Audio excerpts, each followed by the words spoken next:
A schizophrenic parent will usually have a schizophrenic child. A schizophrenic parent will have a schizophrenic child. That's why they putting their children on medication, and they the ones that need the medication. They will let their child go on Ritalin, Adderall, whatever them things are, but they the ones they made them schizophrenic. Then when that parent come to school, you know that parent's schizophrenic. You know they schizophrenic.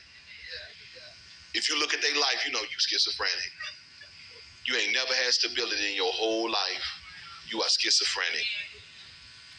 But the child is paying the price because the child is under the magnifying glass because you too old now. You just set in your ways. You call schizophrenic just being me. I'm just being myself. You don't know who you are. You ain't supposed to be that nasty. You ain't supposed to be that nasty. That's a spirit that got you nasty. You adopted it as if that's your personality. That is not you. That is another mind that has been developed by you never getting over your traumas. That's why you have to teach young women, don't walk around angry. Don't be angry all the time. Stop being angry. Because you will develop another, and you will deal with, and that's, y'all know y'all black women got that bad. You can't even talk to them. Go try to get some chicken. Before she done, she rolling her eyes at you. As if, and you ain't done nothing wrong. You talking, thank you, please, thank you.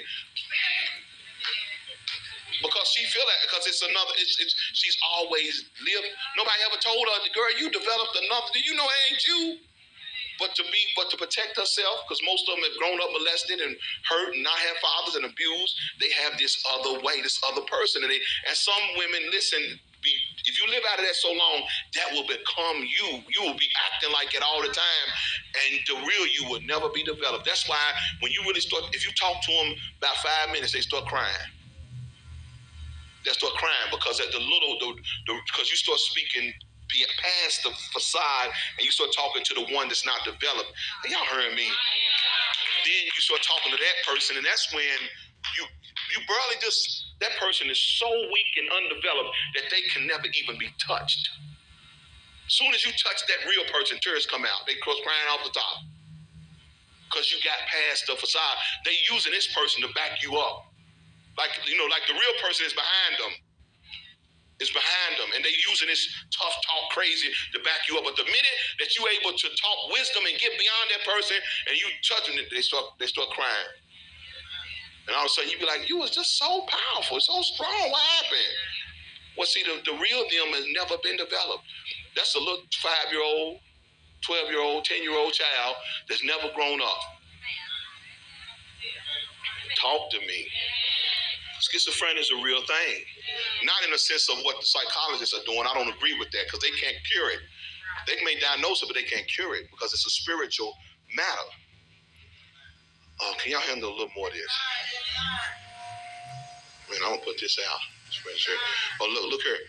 It's, let's see.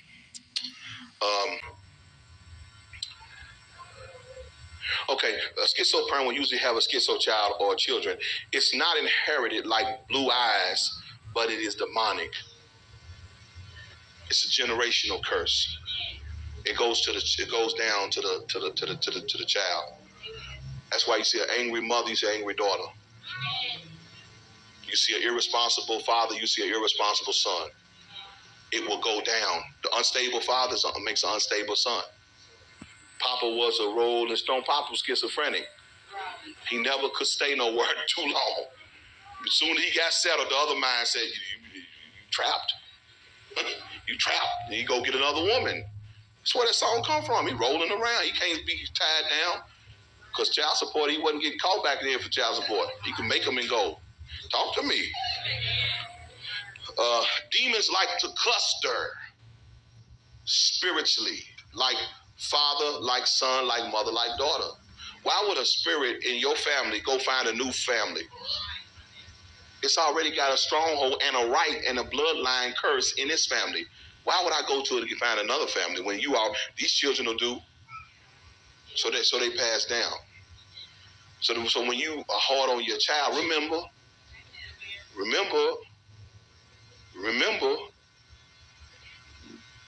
A schizophrenic parent has difficulty showing love. That's a real good trait. Difficulty. I'm not talking about I love you. You know I love you. That ain't love. But they touch. A parent that loves you touches you. They hug you. They embrace you. And as you get older, we do that less. Because it's the kids don't. They too hard to be hugged. I hug my sons now. No, you didn't. They too hard to be hugged. When I'm talking about even little children, you don't see that affection. They yep at the little bitty kid that needs nurturing. Because there's another person developed that's fighting against these children. That's why they will mentally abuse that child. Talk to me. Since the mother is the most constant parent with the children and cannot feed them love, they become targets for rejection demons. Just your mama loving you. Oh man, y'all don't get that. Just your mother loving you will stop you from being opened up for a spirit of rejection. Just the love of a mother. Just the love of a mother. Because you know, if your mother loves you, you're not needy. You ain't wide open looking for, trying to fill this void. Because mama's already giving you that love. Okay, so I actually forgot to say this. So I'm just gonna edit this video in. But it should be known that all mental illness is just different forms of double-mindedness. And schizophrenia means split minds. So technically, all mental illness is just different forms of quote-unquote schizophrenia. But, of course, all of it is on a different spectrum. And it's on a different spectrum because different spirits have different, what's the word? I don't think it's strengths. It's some other word. Oh, yeah, ranks. So basically, one person may not be as bad as the next person. So, like, let's say somebody has some mental label that makes them more likely to be, like, manipulative. So, manipulation commonly revolves around the Leviathan spirit, which is something that was talked about a lot back when I had the Part 1 channel. I had the videos where my dad was claiming that me and his girlfriend were trying to crucify him and claimed he had been alive for over 5,000 years. Because, of course, like people, at least people who know about this stuff, who watch the video, of course they know that at that point it wasn't even really my dad speaking, it was the spirits anyway, but still. So, that is commonly the Leviathan spirit. And then Jezebel's another one. It's a couple spirits that go along with certain labels, certain mental labels, but they're in different ranks. So like somebody, like, okay, let's say somebody has the narcissist label. Well, that's not even really a mental label. That's a character description. But let's say somebody has an NPD label. So they may be kind of manipulative, but somebody who has like the whatever label that one of those old cult dudes, like what was he called? I don't even know if it was Jim Jones. Any of those people, obviously they were highly manipulative because they were able to lead however many people into a cult.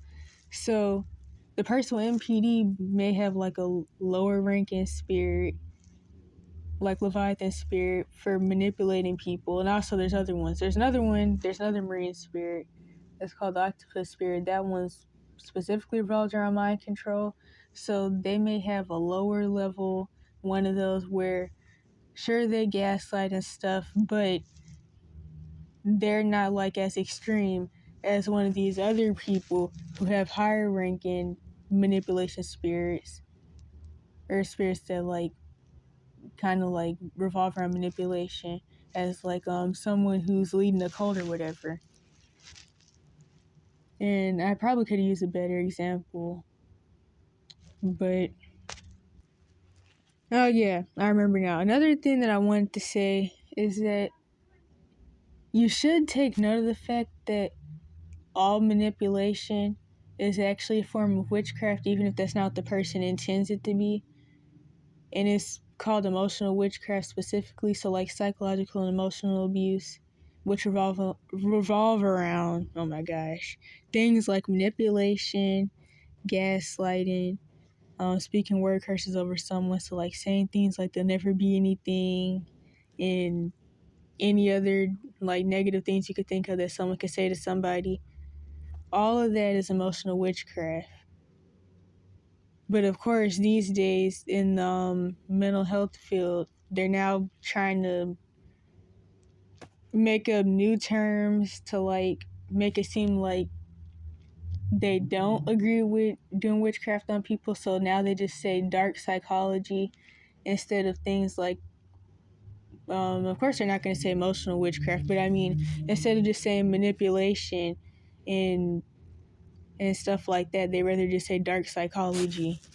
So yeah, I'm pretty sure that's definitely all I have to say about this. Okay, so this is just going to be a couple minutes of my input on that. So, for one, I want to say why I added in this screenshot specifically. So, as you may know, this was a screenshot that I used in my Cash for Kids System Truth remake video. And the reason being is that this also, like, is a good summary of what goes down in the Cash for Kids system somewhat.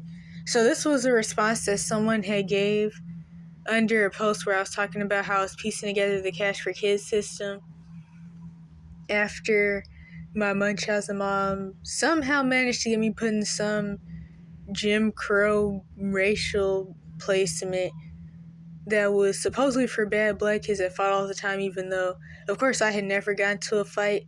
And that was also my first time even being in school for a while, and my first time being in school in that whole state. So, I mean, I didn't even have the rap sheet to even be put in a place like this. But of course, when you're in certain dysfunctional or narcissistic family abuse situations where you're going through Munchausen, the Munchausen abuser is able to do pretty much anything depending on like the labels they get you. But that's kind of like a whole nother story. So anyway, while I was in there, I was realizing a lot of stuff, even more than I had already realized from the little parts of the Cash for Kids system that I had already been in. And so I made a post about it, and somebody said this, which is that when a mom is psychotic, they treat her kids instead of the mom. It's the way power works. They know how to use it to their advantage.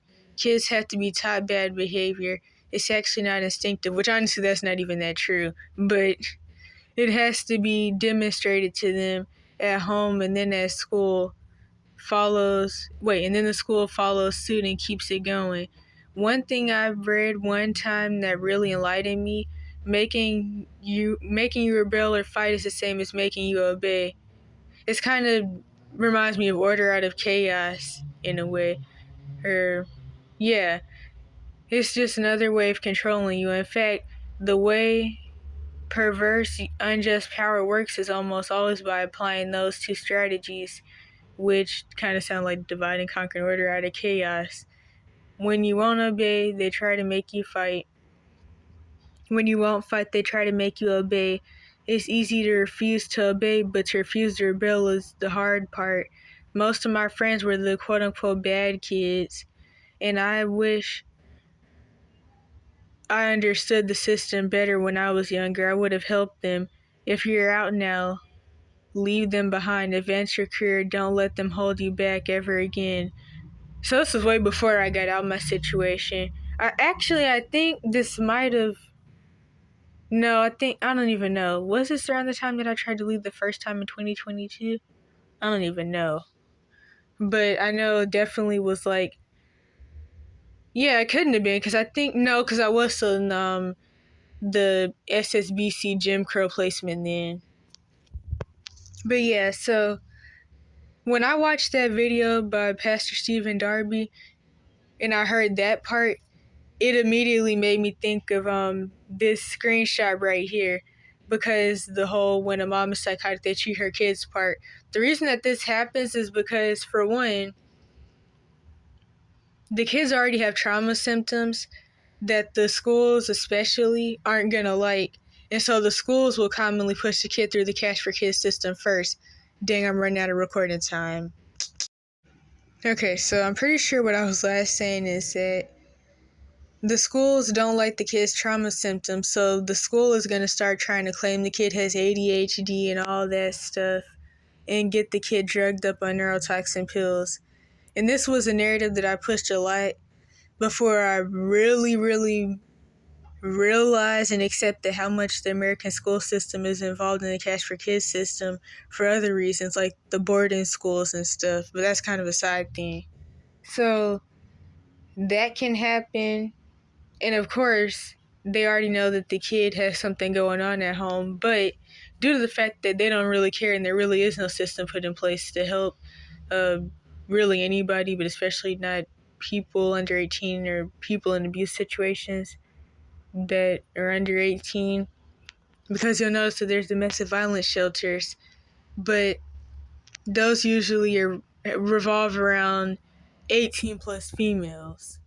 So there's also a lot of sexist stuff in there, but that's kind of another story too. But anyway, so since there is no system put in place to help, and these systems run off child abuse, not just for the money because the people at the top print the money, but also just because it goes along with the whole child abuse communist agenda to have a world of messed up people who can't think for themselves because they're so broken and detached and traumatized. But yeah, so due to all that, of course they're not going to confront the mom or the parents about why the kid is acting different types of ways due to their trauma. And of course they're not going to confront the parents about I don't know what I was going to say, but yeah, so instead of confronting the parent, they just confront the kid, and the kid has to take all the blame for the adults that don't want to do their job as quote unquote mandated reporters due to the fact that there really is no system put in place to help anyway, and their job is to help abuse kids. And they can't force the parent to get help either because the parent is 18 plus. And so what do? They drug and abuse the kid and make the kid feel like they're the bad, messed up, crazy one. Because that's how these things go. And of course, if you're a scapegoat to a dysfunctional or quote-unquote narcissist family system, of course you're going to be made to feel like the bad, stupid, crazy one anyway, because that's just how scapegoating goes. So if you're a scapegoat, you're always going to be in some type of Munchausen by proxy situation. And of course, the mental health system the mental health system runs on Munchausen, and it is Munchausen by proxy pretty much. Because to be truthfully honest, if they weren't constantly making up new labels to pathologize the fact that everybody's different just to try to make money off of people's trauma, there wouldn't even be people running around basically trying to claim the victim. Pull the victim card because they have some mental label, because it's already a known. Okay, I have to start that over. But it's already a known fact that once somebody gets a mental label, they get worse to try to fit the diagnosis criteria, whatever it's called. So people get labels and they start becoming more and more of a victim. Because, of course, when you're a person who's made to see yourself as someone who has the issue or something's wrong with you, of course, you're going to feel like a victim because it's going to be some type of why me, woeless me type thing. Also, just the fact that when you gaslight somebody and tell them that how they're seeing things and how they feel like they're being victimized and how they feel like they're just being made to feel like they're the bad crazy person. Of course, when they're being gaslit like that, if they can't get out of that situation soon enough or get some type of outside opinion, they will eventually go crazy.